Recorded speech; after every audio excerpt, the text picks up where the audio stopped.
গতকাল অর্থাৎ সপ্তাহের প্রথম দিন 2রা ফেব্রুয়ারি বইমেলাতে গিয়েছিলাম এবং বহুদিন বাদে সেখানে সিপিএম এর নেতা রবীন দেবের সঙ্গে দেখা। আরে কেমন আছো বলে জড়িয়ে ধরলেন এবং জড়িয়ে ধরার সঙ্গে সঙ্গে তার সঙ্গে আরো তাদের দলের অনেক কমরেডরা ছিলেন। দেখুন, প্রফেশনাল ওয়ার্ল্ডে রয়েছি, সাংবাদিকতা আমার কাজ, আমার সঙ্গে শত্রুতা করার কাজ না। ওনার কি মতামত বা কোন মতে তিনি চলেন সেটা আমার দেখার প্রয়োজন নেই, কিন্তু উনি শ্রদ্ধেয় মানুষ এবং সেই শ্রদ্ধার জায়গাটা আমি তাকে সম্মান দিতে জানি। আমি বললাম, রবীন্দা শরীর কেমন? বলে, আর বলো কেন, এই তো 78 বছর বয়স হয়ে গেল এদিকে। আমি বললাম, না, বাংলাদেশের মুসলিমরা 50-এর পর, মানে মুসলিম ইয়েরা রিক্সাওয়ালা, বাংলাদেশ অন্যভাবে নেবেন না ব্যাপারটা, বাংলাদেশের মুসলিম রিক্সাওয়ালারা 50-এর বেশি গোনে না, 50-এর পর আবার 49, 48, 47 করে ব্যাক করে। এটা একটা মজাদার কথা আছে আর কি তাদের কুট্টিদের। তো সেটা বললাম যে আপনি গুনবেন না, একদম লড়ে যান, সামনে নির্বাচন, একদম লড়াইটা দিন তো জোর করে। দ্যাট ওয়াজ দ্য ফান্ডামেন্টাল টক। তখন উনি আরো দলের কমরেডদের ডেকে বলেন যে, আরে প্রসূনকে চেনো, খুব ভালো, একবার দারুণ, চেহারাটা একই রকম রেখে দিয়েছি, ইত্যাদি ইত্যাদি। তো তাদের দলেরই এক কমরেড আমাকে একটা অদ্ভুত কথা শোনালেন। আমি বললাম, মানে রবীন্দ্র একটু এগিয়ে গেছেন সবিতা চৌধুরীর সঙ্গে, পেছনে কমরেডরা আসে। আমি বললাম, কেমন বুঝলেন বাজেট, কেমন বুঝলেন আজকে মমতার অ্যাক্টিভিটিস? মানে গতকালের কথা জিজ্ঞেস করলাম। বললো যে না, মমতার অ্যাক্টিভিটিস ওখানে গেছে, না গেলেও চলে। কেন না গেলে চলে কেন? এসআইআর এত নাম দাম বাদ গেছে, এগুলো তো দেখা দরকার, এটা তো চুপ করে থাকলে তো চলবে না। ফলে যে দাপট এবং তাণ্ডব তিনি গতকাল সেরে এসছেন, এবং একই সাথে লোকসভার মধ্যে আমাদের কল্যাণ বন্দ্যোপাধ্যায়, সেটা তো মানে ভাষায় প্রকাশ করা যায় না, জমজমাট জায়গা হয়ে রয়েছে। তখন উনি বললেন, মানে সেই কমরেডের নামটা বলছি না, পিছিয়ে আমাকে বললেন যে সবুরে মেওয়া ফলে বলে একটা কথা রয়েছে, সবুরে মেওয়ার জায়গা তো নেই, অ্যাডভান্টেজ মমতা, যা বাজেট হয়েছে অ্যাডভান্টেজ মমতা, এই বাজেটের কোনো অর্থই হয় না। এইটা হচ্ছে গিয়ে সিপিএম এর একজন তাবর কমরেডের বক্তব্য। So that is the punch line of Mamata Banerjee, advantage Mamata.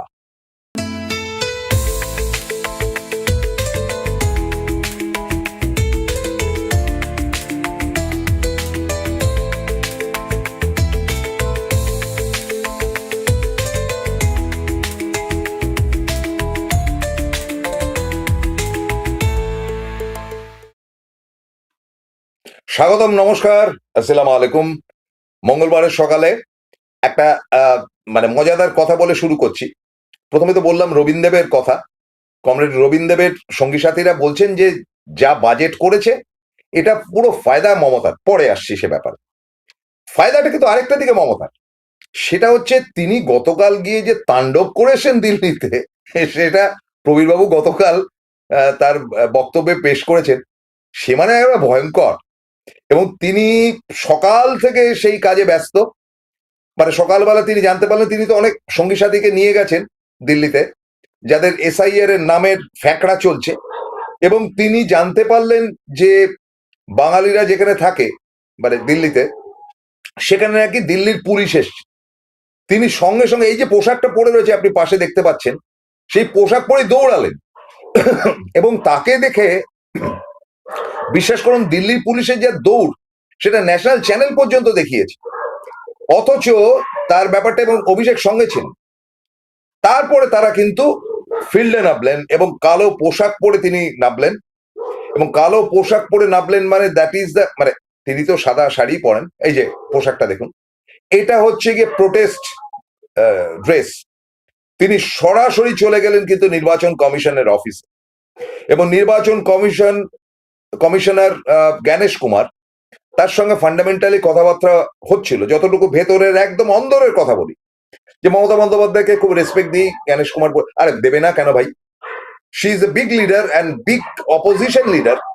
কারণ গতকালের আমি লোকসভার ব্যাপার স্যাপার দেখছিলাম যে রাহুল গান্ধী বক্তব্য রাখতে উঠেছেন, রাহুল গান্ধীকে কন্টিনিউয়াসলি ডিস্টার্ব করে গেলেন কিন্তু অমিত শাহ, এবং আমাদের প্রধানমন্ত্রী বসেছিলেন, অমিত শাহ এবং তাদের দলবল, বিশেষ করে রাজনাথ সিং ইত্যাদি।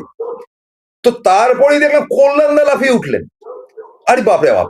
এবং কল্যাণদা লাফিয়ে উঠে যেভাবে ছুটে গেলেন, মনে হলো যে দ্য ডে অফ তৃণমূল, কোথায় গেল রাহুল গান্ধী। এবং আপনারা ছবিটা দেখুন, যে কাণ্ড কারখানা করেছেন, এটা যদি সাউন্ড পেতাম তাহলে আপনাদেরকে আরো ভালো দেখাতে পারতাম যে কিভাবে নো নো নো নো কল্যাণদা। শুনুন, Rahul Gandhi ji Let the house order, sir.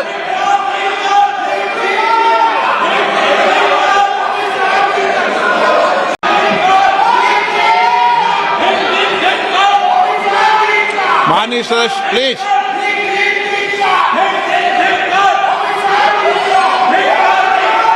Okay no no कल्याण जी कल्याण जी कल्याण जी कल्याण কি কাণ্ড।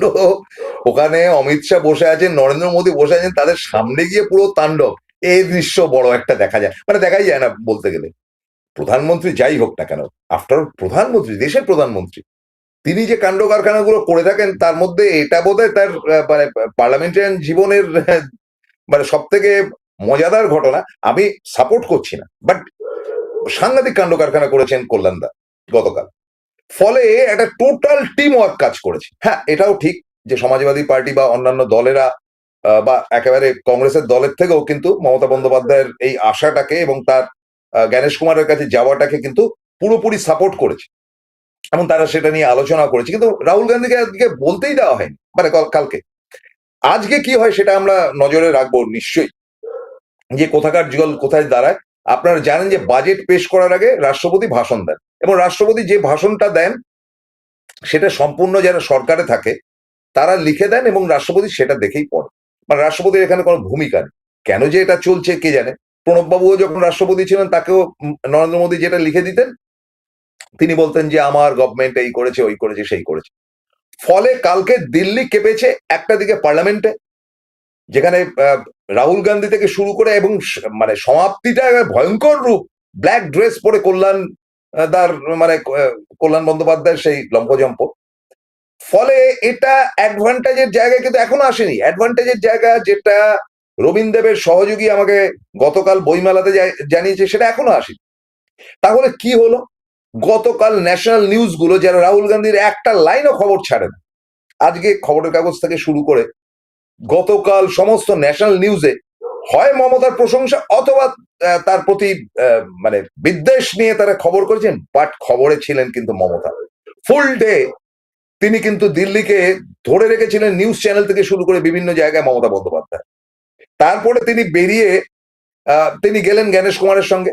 কি কথাবার্তা ভেতরে হয়েছে তা তো ডিটেল জানি না, তবে যতটুকু সূত্র মারফত বা দলের আর যারা গিয়েছিলেন তাদের মারফত জানতে পারলাম যে মমতা একদম অ্যাটাকিং ছিলেন, ভয়ঙ্কর। এবং জ্ঞানেশ কুমার প্রথমে খুব ঠান্ডাভাবে শুনেছেন টুনেছেন ইত্যাদি ইত্যাদি, তারপর বলেছেন যে আপনি যদি এরকম করেন তাহলে কিন্তু আমি স্ট্রং স্টেপ নেব।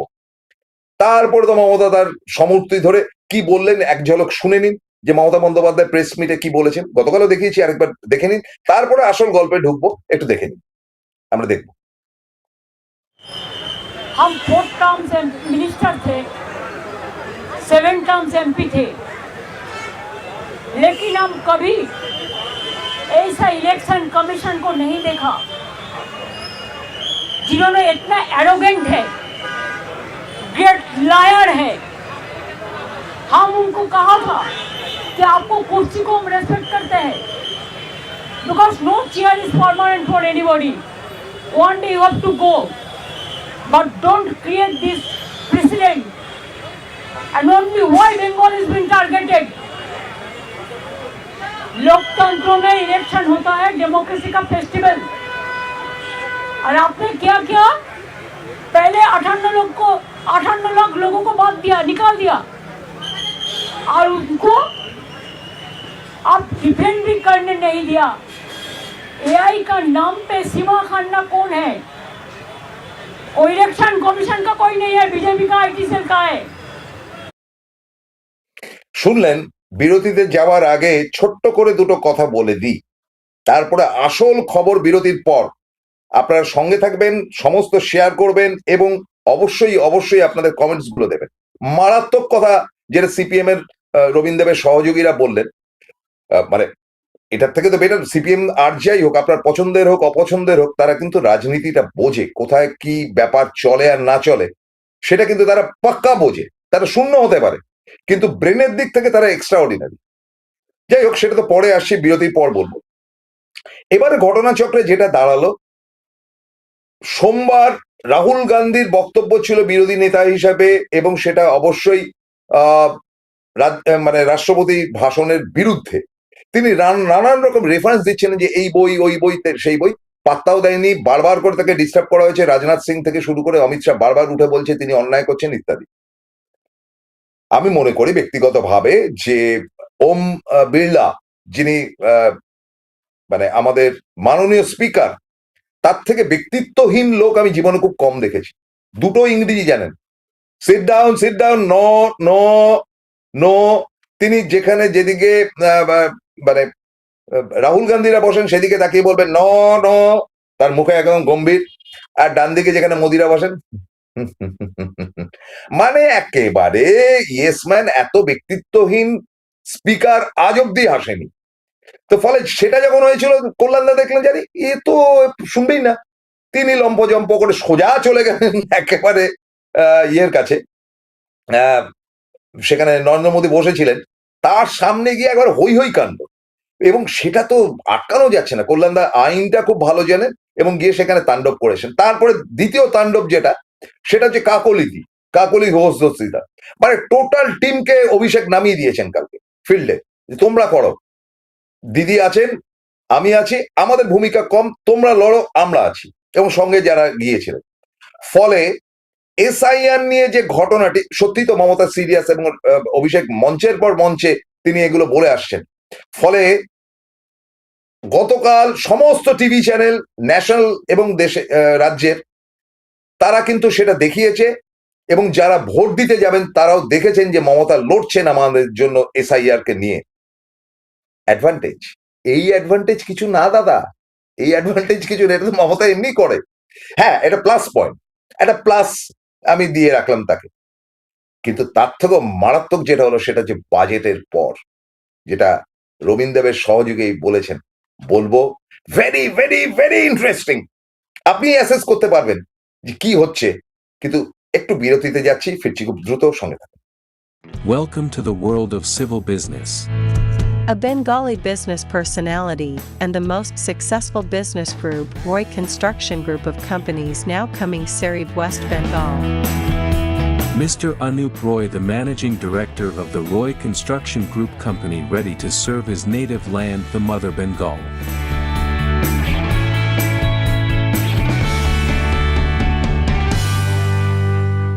এবার সাধ্যের মধ্যেই হবে মধ্যবিত্তের স্বাদ পূরণ। নতুন বাড়ি, নতুন স্বপ্ন, সুখের নতুন অধ্যায় শুরু হোক এই উৎসবে। Ashoka group, রিডিফাইনিং realty. ফোন করুন 9163502850। ফিরলাম বিরতির পর। এবার গল্পটা বলি আপনাদের। আচ্ছা, ভোট বাড়ে কিসে?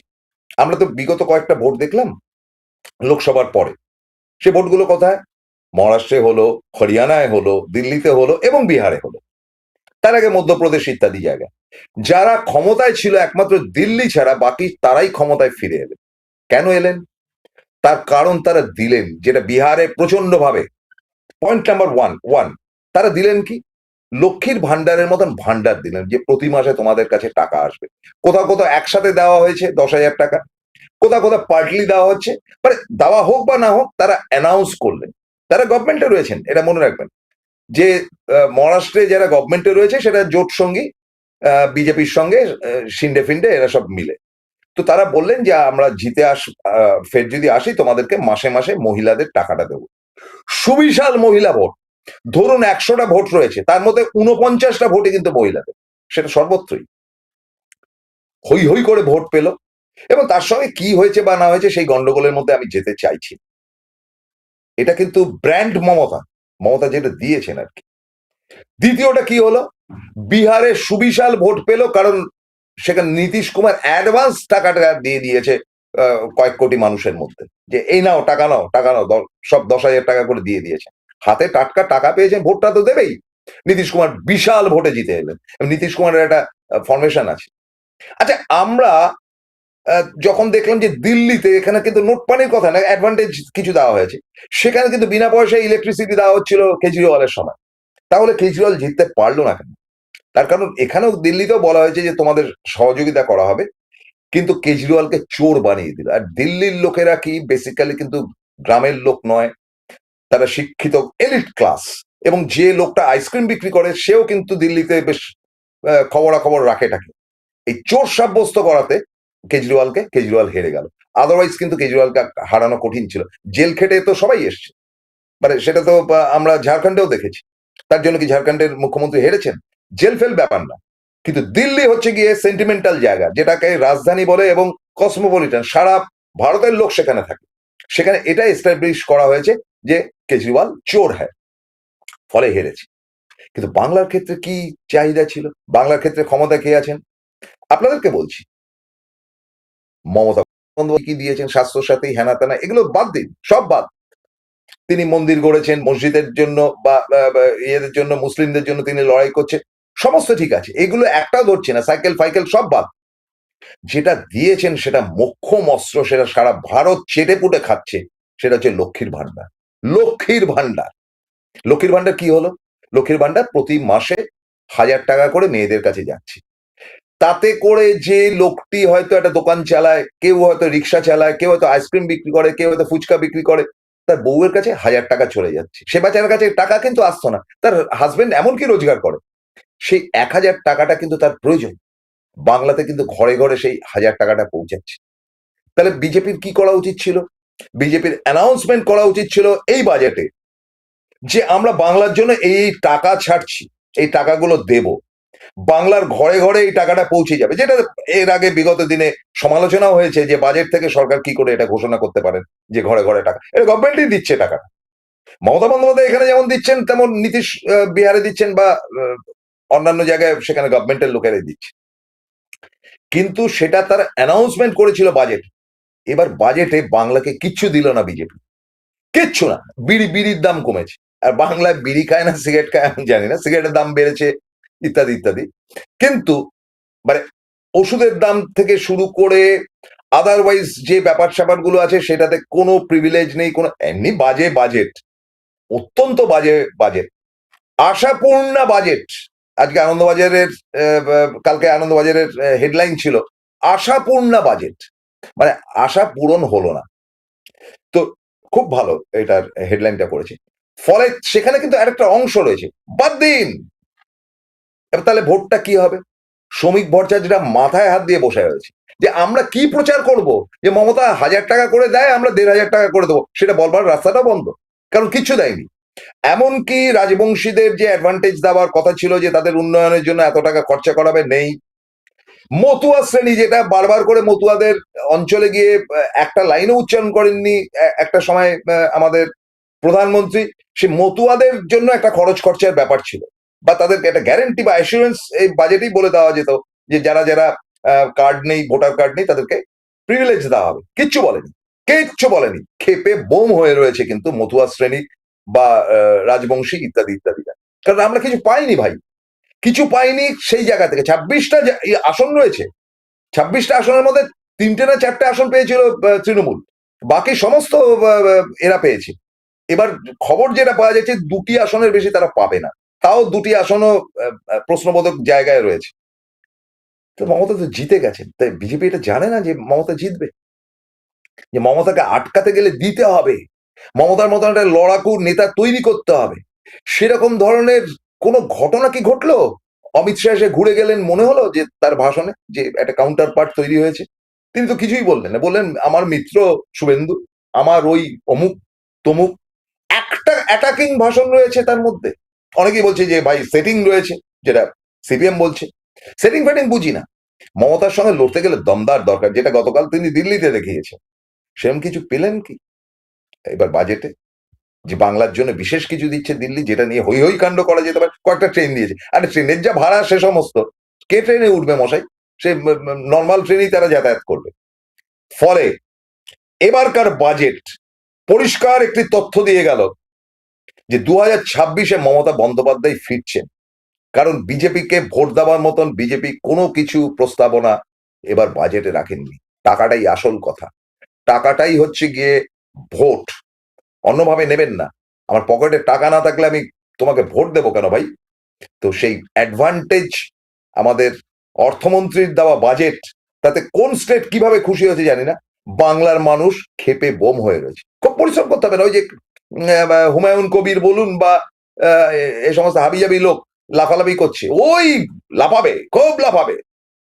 খবর পান আজকাল, খবরে বেরোয় হুমায়ুন কবির কি করছে না করছে। হ্যাঁ, সেলিমের সঙ্গে একটা মিটিং করেছে। ফলে আবারও বলবো, রবীন্দ্রদেবের সঙ্গী যে কথাটা বললেন, তারা বুদ্ধিমান, তারা বুঝেছেন যে মমতা বন্দ্যোপাধ্যায় কিন্তু বাজিমাত করে বেরিয়ে গেছেন। আর গতকাল দিল্লি কত লোক দেখলো, মানে কতটা সিরিয়াস কতটা নন সিরিয়াস না, বাট দ্যাট ইজ দিদি আমাদের জন্য লড়ে, এটা কিন্তু প্রচারে চলে গেল। আর কি চাই? আর কিছু চাই? এরপরে বলবেন কেন আজকের প্রোগ্রামের নাম অ্যাডভান্টেজ মমতা? ভাবুন ভাবুন ভাবুন, ভেবে কমেন্ট করুন। Thank you, good day.